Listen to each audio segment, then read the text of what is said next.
All right, everyone, welcome back into another NFL DFS video. Going to be breaking down this Monday night showdown here between the LA Chargers and the Philadelphia Eagles. Let's go ahead and get into it.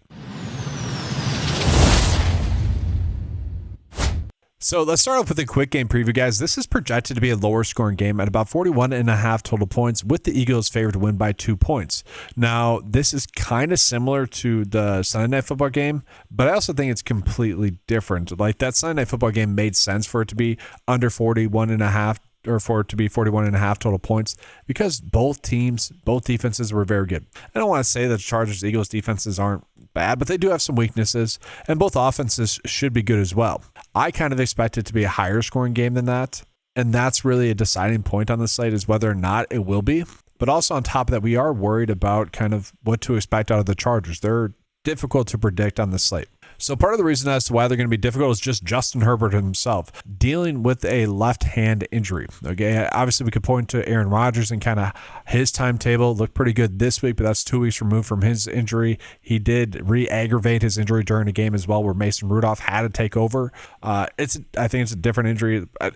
We don't really know what to expect from Justin Herbert is the point I'm trying to get at. Anyone that's going to tell you that they do know what to expect from Justin Herbert and his injury is just simply lying to you. We'll see during the game. Another issue that we have is the O-line play has kind of just been bad, that he hasn't had a lot of time to throw the football. And so I do think there is some slight risk that we might not get him playing a full game. That being said, I think we kind of just attack the slate assuming that he will play the full game. And if he does, like, he is someone in play, although it is much more difficult. And I think that's part of the reason as to why we are seeing this game total be pretty darn low. And with that kind of leaves all the other pass catchers for the Chargers, although they're in a good spot. Because like over the last 4 weeks, the Chargers have given up the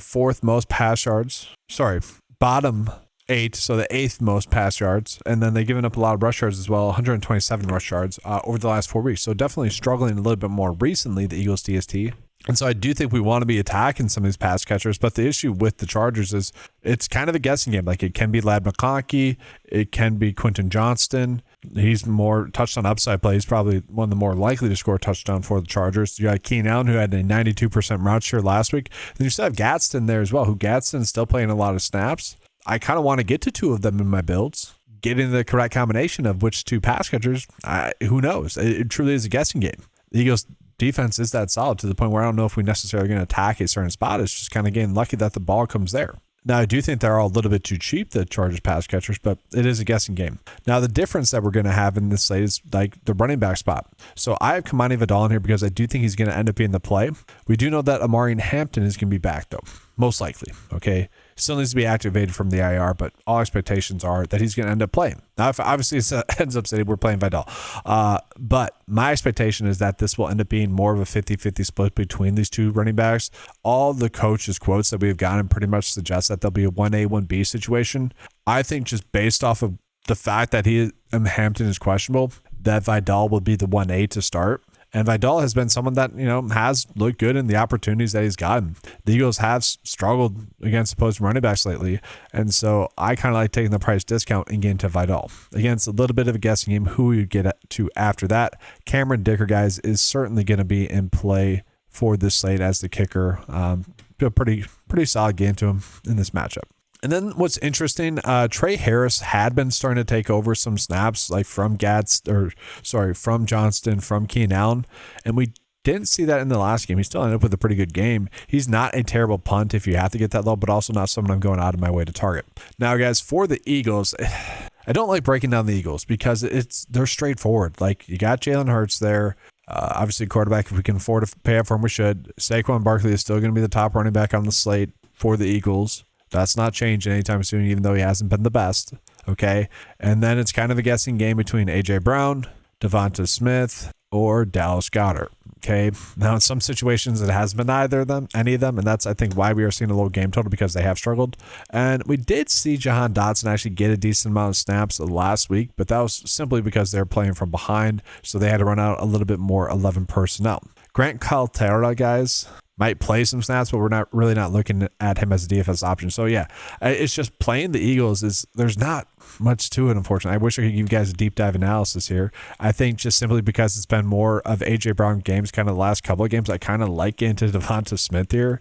Although Devonta Smith has also gotten a lot of targets and whatnot as well. So It is a tough slate to break down. It just truly is.